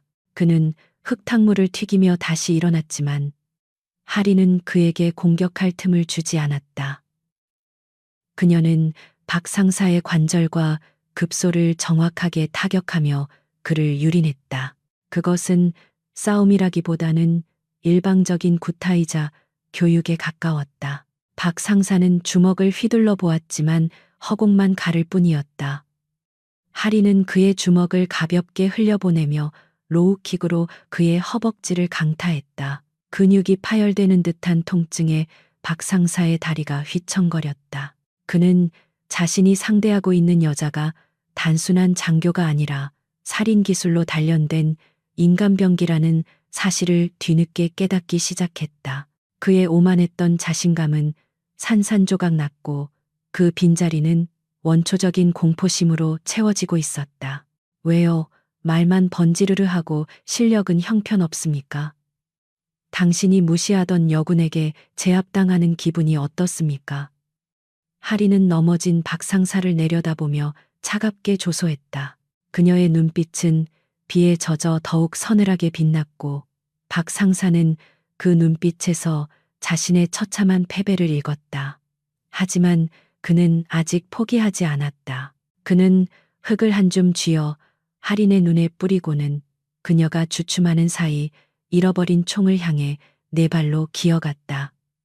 비열하지만 생존을 위한 마지막 발악이었다. 할인은 눈을 비비지 않고 고개를 돌려 흙먼지를 피한 뒤 기어가는 박 상사의 등을 보며 한숨을 내쉬었다. 끝까지 추하군요. 군인의 명예조차 버렸습니까? 그녀는 서두르지 않고 천천히 그를 따라갔다. 마치 사자가 상처 입은 먹잇감을 가지고 놀듯 그녀는 박 상사에게 헛된 희망을 심어주고 더 깊은 절망을 안겨줄 생각이었다. 박 상사가 총을 집어들고 떨리는 손으로 장전 손잡이를 당길 때까지 그녀는 기다려주었다. 박 상사는 총을 겨누며 미친 듯이 웃어댔다. 하하, 죽어버려. 그가 방아쇠를 당겼지만 총에서는 틱 하는 공이 치는 소리만 날 뿐 격발되지 않았다. 할인이 아까 총을 걷어찰 때 탄알집의 결합부를 미세하게 건드려 급탄 불량을 유도해 놓았던 것이다. 박 상사의 얼굴에서 핏기가 완전히 사라졌다. 그는 고장난 총을 흔들며 절규했다. 이것은 우연이 아니었다. 할인은 모든 상황을 통제하고 지배하고 있었던 것이다. 할인은 어둠 속에서 천천히 걸어 나와 박 상사의 코앞에 섰다. 빗물에 젖은 그녀의 얼굴은 창백하게 빛났고 그녀는 더 이상 인간의 감정을 품고 있지 않은 듯했다. 당신에게 707의 이름은 과분합니다. 이제 진짜 교육을 시작하죠. 여기는 심판의 법정이 아니라 힘의 논리만이 지배하는 야생이니까요. 할인은 천천히 가죽 장갑을 고쳐 꼈다. 그 모습은 박 상사에게 사형 선고를 내리는 집행관의 의식처럼 보였다. 박 상사는 뒷걸음질 치다 나무 뿌리에 걸려 넘어졌다. 그는 엉덩이로 기며 뒤로 물러났지만 등 뒤에는 깎아지른 듯한 절벽과 깊은 계곡이 기다리고 있었다. 자, 잘못했습니다. 살려주십시오, 중대장님. 그가 비굴하게 목숨을 구걸했지만 할인의 귀에는 들리지 않는 듯했다. 번개가 치며 숲을 하얗게 밝혔다. 그 짧은 순간 드러난 할인의 그림자가 거대한 괴물처럼 박 상사를 덮치고 있었다. 거친 빗줄기가 시 지구 산악 훈련장의 흙바닥을 두들기며 박도훈 상사의 마지막 남은 자존심마저 씻어내리고 있었다. 그는 절벽 끝에 몰린 채 거친 숨을 몰아쉬었고 눈앞에 서 있는 이 할인 소령의 실루엣은 번개가 칠 때마다 거대한 산처럼 그를 압도해왔다. 할인은 무기를 꺼내지도 않은 채 그저 주머니에 손을 넣고 그를 바라보고 있었지만 그 여유로운 태도가 박 상사에게는 더욱 끔찍한 공포로 다가왔다. 그것은 먹잇감이 도망칠 곳이 없음을 알고 있는 포식자만이 보여줄 수 있는 잔혹한 침묵이었고 박 상사의 다리는 제멋대로 떨리기 시작했다. 박 상사는 공포를 이겨내기 위해 짐승 같은 괴성을 지르며 주변에 굴러다니던 돌멩이를 집어들고 할인을 향해 던졌다. 하지만 할인은 고개만 살짝 까딱하여 날아오는 돌을 피했고 그 동작은 너무나 간결해서 마치 미리 알고 있었던 것처럼 보였다. 박 상사는 더 이상 견딜 수 없다는 듯 뒤를 돌아 숲의 더 깊고 어두운 곳으로 무작정 달리기 시작했다. 등 뒤에서 할인이 쫓아오고 있다는 사실을 알면서도 그는 본능적으로 어둠 속에 몸을 숨기면 살 수 있을지도 모른다는 헛된 희망에 매달렸다. 젖은 나뭇가지들이 박 상사의 얼굴을 채찍처럼 후려쳤고 가시덤불이 군복을 찢고 살을 파고들었지만 그는 고통을 느낄 겨를조차 없었다. 그의 머릿속에는 오직 저 괴물 같은 여자로부터 멀어져야 한다는 생각뿐이었다. 그는 자신이 20년 동안 쌓아온 군 생활의 경험과 지식이 이 상황에서 아무런 쓸모가 없다는 것을 뼈저리게 느끼고 있었다. 이곳은 그가 알던 훈련장이 아니라 할인이 지배하는 그녀만의 사냥터였고 그는 그곳에 잘못 발을 들인 가련한 짐승에 불과했다. 한참을 정신없이 달리던 박 상사는 거대한 바위 뒤에 몸을 숨기고 헐떡이는 숨을 죽였다. 빗소리가 숲을 가득 채우고 있었지만 그의 귀에는 자신의 심장 박동 소리가 천둥 소리처럼 크게 울렸다. 그는 떨리는 손으로 야간 투시경을 다시 착용하고 주변을 살폈다. 녹색으로 일렁이는 시야 속에는 흔들리는 나무들 뿐이었고 할인의 모습은 어디에도 보이지 않았다. 따돌렸다는 안도감이 밀려오는 순간 그의 머리 위 나뭇가지에서 나무십 하나가 조용히 그의 어깨 위로 떨어졌다. 박 상사가 반사적으로 위를 쳐다보았을 때 어둠 속에서 두 개의 차가운 눈동자가 그를 내려다보고 있었다. 할인은 소리 없이 나무 위에서 뛰어내려 박 상사의 등 뒤에 착지했다. 박 상사가 비명을 지르며 몸을 돌려 주먹을 휘둘렀지만 할인은 그의 팔을 가볍게 쳐내며 관절기를 걸어 제압했다. 도망치는 솜씨는 제법이군요. 하지만 707 대원이라면 등을 보이는 순간 죽음이라는 것을 배웠을 텐데요. 할인의 목소리는 빗소리보다 더 차갑게 그의 귓가에 파고들었다. 할인은 박 상사의 팔을 비틀어 바위 벽으로 밀어붙였다. 우드득하는 소리와 함께 어깨 관절이 한 개까지 꺾였고 박 상사는 고통에 찬 신음을 흘렸다. 하지만 할인은 그를 완전히 무력화시키지 않고 슬며시 손을 놓아주었다. 그것은 자비가 아니라 사냥놀이를 조금 더 즐기겠다는 잔인한 의도였다. 바닥에 쓰러진 박 상사는 흙투성이가 된 얼굴로 할인을 올려다 보았다. 그녀는 다시 도망칠 기회를 주고 있었다. 그 모멸감이 박 상사의 가슴을 후벼 팠다. 이 미친년, 나한테 왜 이러는 거야? 차라리 죽여. 박 상사가 악을 쓰며 소리쳤지만 할인은 무표정한 얼굴로 대답했다. 죽음은 너무 쉬운 도피처입니다. 박 상사, 당신은 오늘 밤 당신이 짓밟았던 대원들이 느꼈을 공포와 무력감을 뼛속까지 체험해야 합니다. 할인은 천천히 한 걸음씩 다가왔고 박 상사는 엉덩이로 뒷걸음질치며 물러났다. 그는 자신이 그토록 무시했던 여자가 실제로는 자신보다 훨씬 높은 차원의 무력을 가지고 있음을 인정할 수밖에 없었다. 박 상사는 다시 몸을 일으켜 비틀거리며 숲속으로 도망쳤다. 이번에는 방향 감각조차 잃어버린 채 그저 본능이 이끄는 대로 달렸다. 진흙탕에 발이 빠지고 넘어지기를 반복하며 그의 몰골은 처참하게 변해갔다. 그는 자신이 덫에 걸린 쥐, 꼴이 되었다는 사실에 비참함을 느꼈지만 멈추면 할인에게 잡힐 것이라는 공포가 그를 계속 움직이게 만들었다. 숲은 미로처럼 끝이 없었고 어둠은 그를 집어삼킬 듯이 입을 벌리고 있었다. 어느 순간 박 상사는 자신이 늪지대 근처에 와 있음을 깨달았다. 발목까지 차오르는 진흙이 그의 움직임을 둔하게 만들었고 썩은 나무 냄새가 코를 찔렀다. 그는 힘겹게 발을 빼내려 애썼지만 그럴수록 몸은 더 깊이 가라앉았다. 그때 늪 건너편 안개 속에서 할인이 유령처럼 나타났다. 그녀는 진흙에 발이 빠지지도 않는 듯 가볍게 수면 위를 걷는 것처럼 보였다.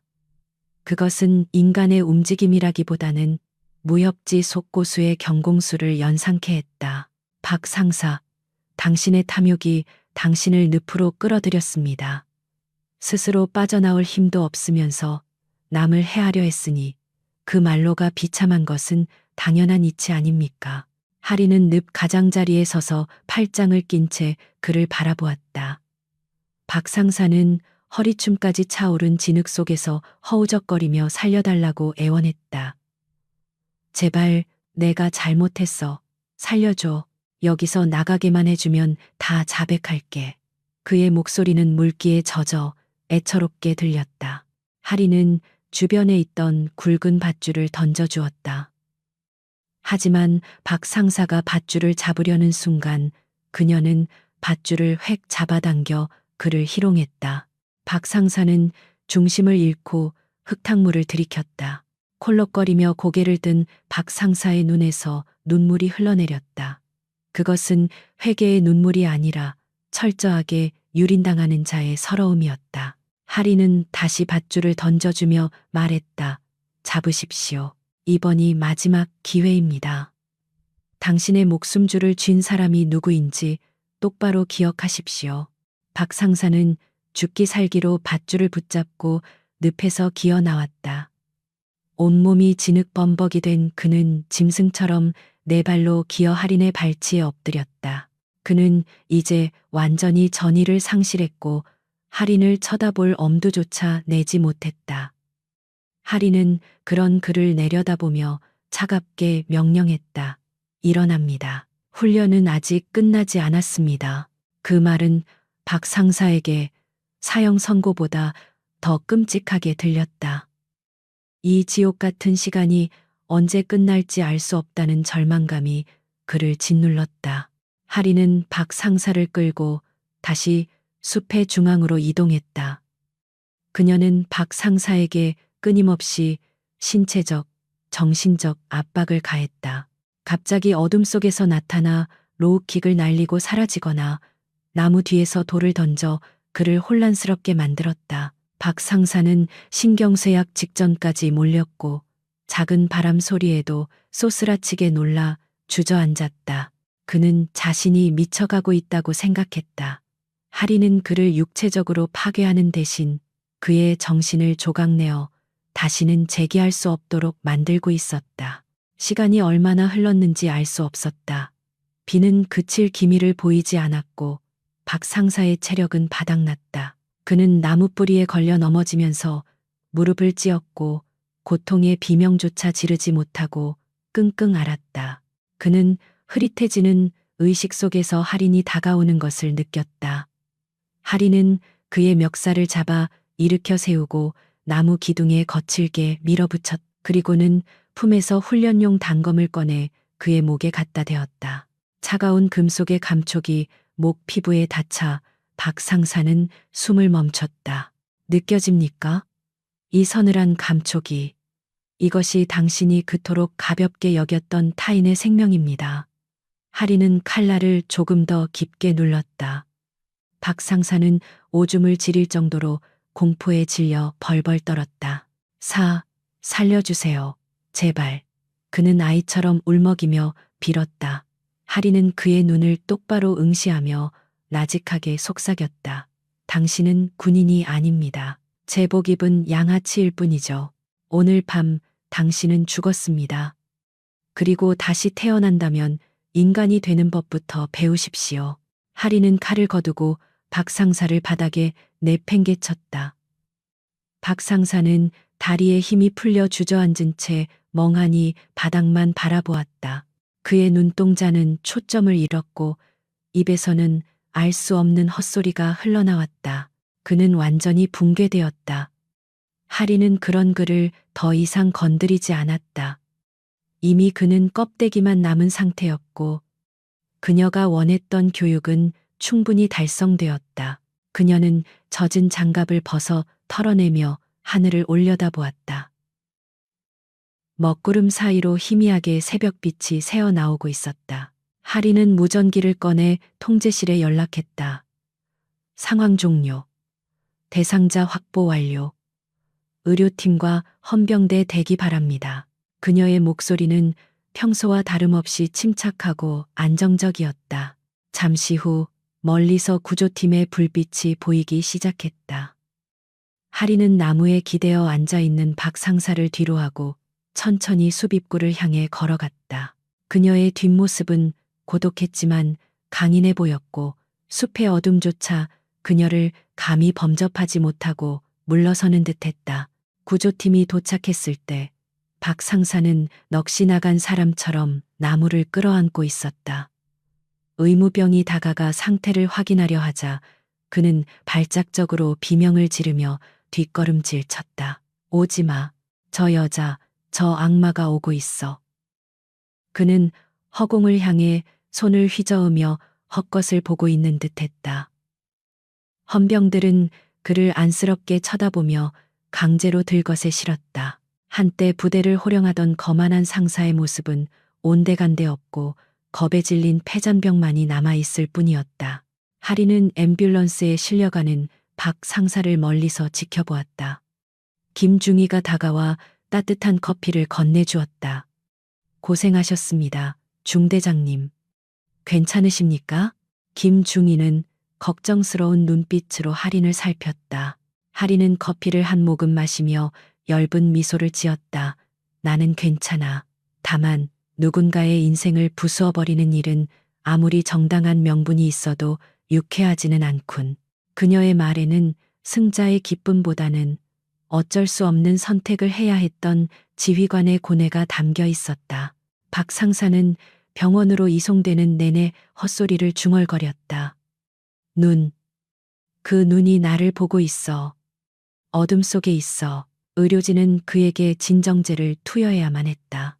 그의 몸에 난 상처는 시간이 지나면 아물겠지만 오늘 밤 그의 영혼에 새겨진 공포의 낙인은 평생 지워지지 않을 것이었다. 그는 감옥에 가서도 어두운 밤이 되면 할인의 환영에 시달리게 될 터였다. 그것은 그가 저지른 죄에 대한 가장 가혹하고도 적절한 형벌이었다. 날이 완전히 밝았다. 비구름은 물러가고 맑은 햇살이 훈련장을 비추었다. 하리는 젖은 군복을 입은 채 연병장에 섰다. 그녀는 밤새 한숨도 자지 못했지만 눈빛은 그 어느 때보다 맑고 투명했다. 그녀는 이번 사건을 통해 707 부대 내에 존재하던 썩은 환부를 도려내고 다시는 이런 일이 반복되지 않도록 시스템을 재정비해야 할 막중한 책임을 느끼고 있었다. 그녀의 싸움은 끝난 것이 아니라 이제 막 새로운 국면으로 접어들고 있었다. 하리는 헌병대 차량이 부대를 빠져나가는 것을 보며 뒤돌아섰다. 이제 그녀가 해야 할 일은 남겨진 대원들을 다독이고 흔들린 부대의 기강을 바로잡는 것이었다. 그녀는 주먹을 꽉 쥐며 다짐했다. 707의 명예는 누군가가 지켜주는 것이 아니라 스스로의 힘으로 증명하고 쟁취해야 하는 것임을, 그리고 그녀 자신이 그 증명의 가장 선두에 설 것임을. 그녀의 발걸음은 관사를 향해 단호하게 이어졌다. 군사법정의 공기는 차갑고 건조했으며 피고인석에 앉은 박도훈 상사의 모습은 한 달 전에 기세등등하던 모습과는 딴판이었다. 그는 수의를 입은 채 고개를 푹 숙이고 있었고 퀭한 눈동자는 허공을 배회하며 초점을 잡지 못하고 있었다.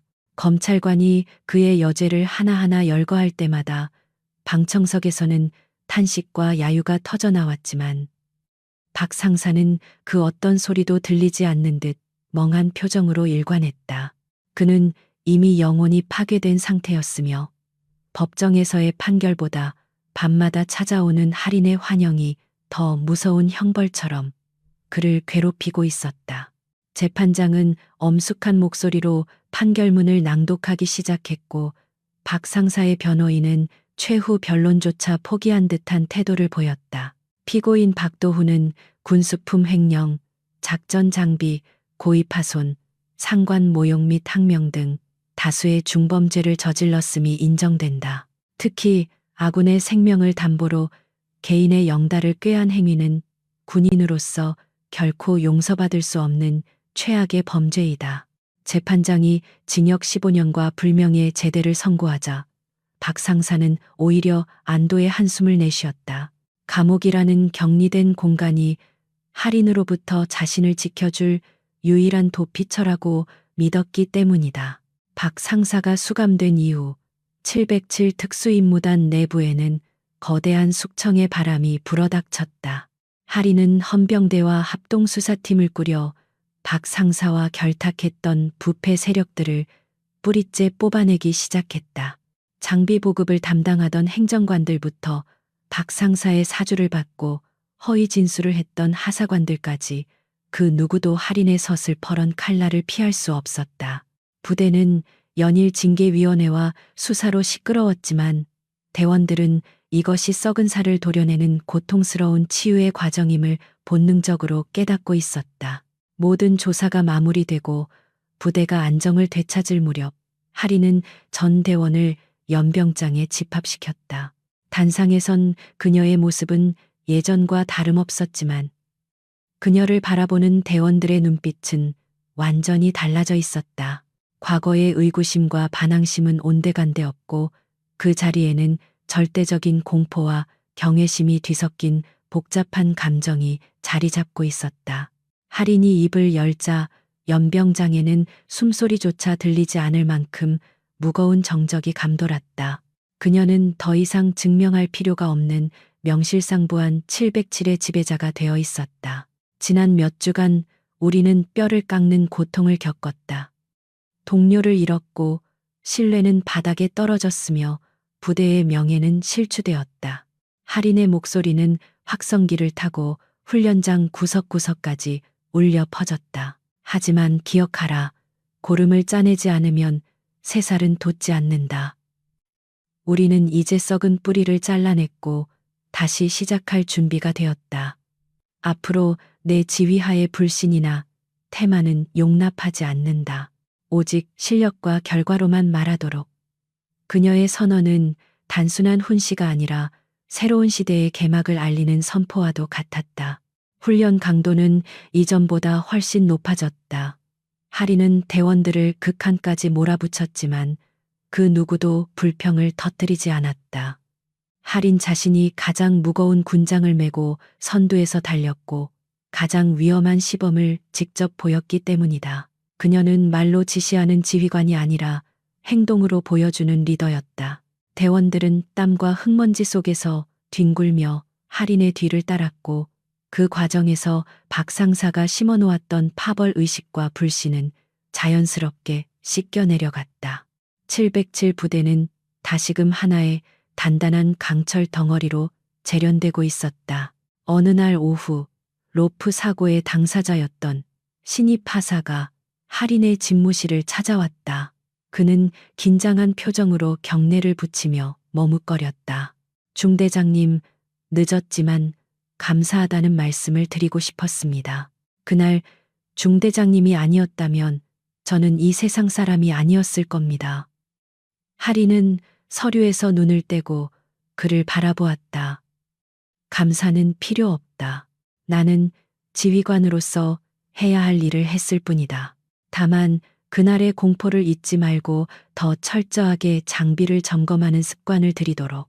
할인의 말은 차가웠지만 그 속에 담긴 진심을 느낀 하사는 눈시울을 붉히며 고개를 숙였다. 명심하겠습니다. 앞으로 중대장님께 부끄럽지 않은 대원이 되겠습니다. 하사가 나간 뒤 할인은 창밖을 바라보며 잠시 생각에 잠겼다. 그녀가 지키고자 했던 것은 단순한 규정이 아니라 바로 이런 대원들의 생명과 그들의 미래였음을 다시 한번 상기했다.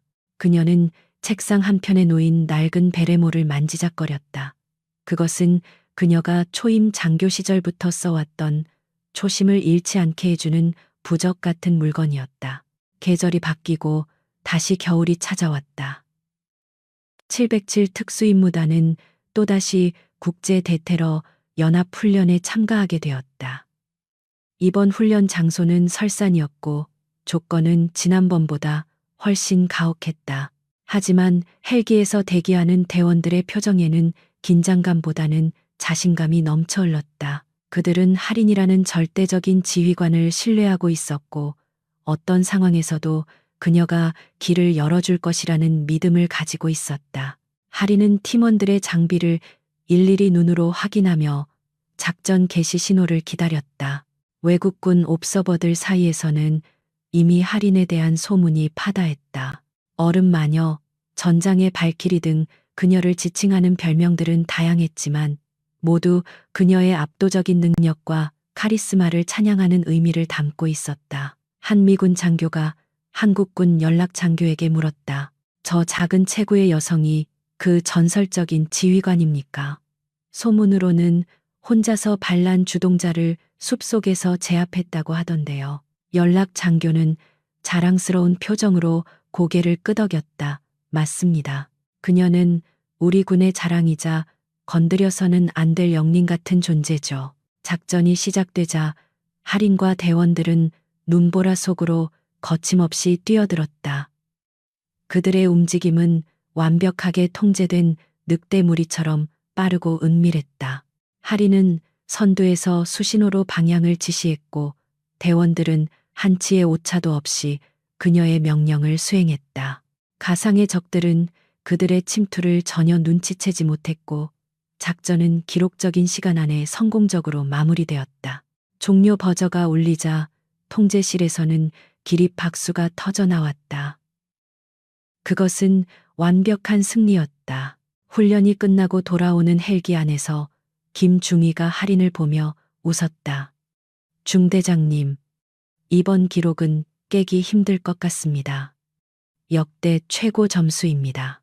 대원들도 헬멧을 벗고 환호성을 질렀다. 할인은 그들의 환한 미소를 보며 비로소 굳어있던 표정을 풀고 옅은 미소를 지었다. 그녀는 이 순간을 위해 그토록 치열하게 싸워왔던 것이다. 부정한 세력과 타협하지 않고 오직 실력과 정의로움으로 쟁취한 이 승리야말로 진정한 군인의 명예였다. 할인은 헬기 창밖으로 펼쳐진 설경을 내려다보았다. 하얗게 덮인 세상은 평화로워 보였지만 그녀는 알고 있었다. 평화는 저절로 주어지는 것이 아니라 누군가의 헌신과 힘으로 지켜지는 것임을, 그리고 그 힘이 올바른 곳에 쓰일 때 비로소 가치가 있다는 것을. 박 상사는 힘을 자신의 욕망을 위해 썼기에 파멸했지만 할인은 그 힘을 동료와 국가를 위해 썼기에 전설이 되었다. 그녀의 가슴 속에는 여전히 뜨거운 사명감이 타오르고 있었다. 부대에 복귀한 할인은 늦은 밤까지 작전 보고서를 작성했다. 집무실의 불빛은 어둠 속의 등대처럼 꺼지지 않았다.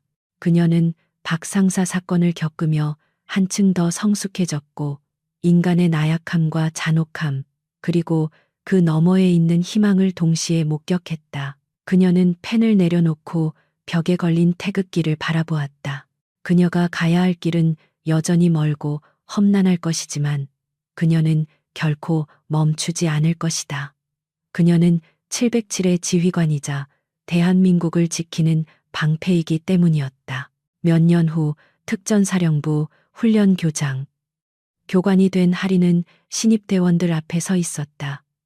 그녀의 어깨에는 이제 중령 계급장이 빛나고 있었다. 특수전 요원에게 가장 중요한 무기는 무엇인가? 그녀의 질문에 한 대원이 큰 소리로 대답했다. 최첨단 소총과 강인한 체력입니다. 할인은 고개를 저으며 차갑게 말했다. 틀렸다. 너희의 가장 강력한 무기는 바로 옆에 있는 전우, 그리고 그 전우를 지키겠다는 올바른 신념이다. 그것이 없다면 너희는 그저 살인 기술을 배운 깡패에 불과하다. 신입 대원들은 할인의 말에 압도되어 숨을 죽였다. 그들은 전설처럼 전해 내려오는 박 상사 사건을 알고 있었고 눈앞에 있는 교관이 바로 그 전설의 주인공임을 알고 있었다. 할인은 그들의 눈빛에서 과거 자신의 모습을 보았다. 두려움과 열정이 공존하는 그 눈빛들을 보며 그녀는 다시 한번 다짐했다. 이들을 진정한 군인으로 키워내는 것이 자신의 남은 사명이라고. 바람이 불어와 할인의 머리카락을 흩날렸다. 그녀는 훈련장 너머의 푸른 하늘을 응시했다. 과거의 상처는 아물었고 707의 명예는 더욱 드높아졌다. 정의는 때로는 더디게 오지만 반드시 온다는 것을 그녀는 온몸으로 증명해 보였다. 이할인, 그녀의 이름은 이제 707 특수임무단의 역사 그 자체가 되었다. 그리고 그 전설은 앞으로도 영원히 계속될 것이다.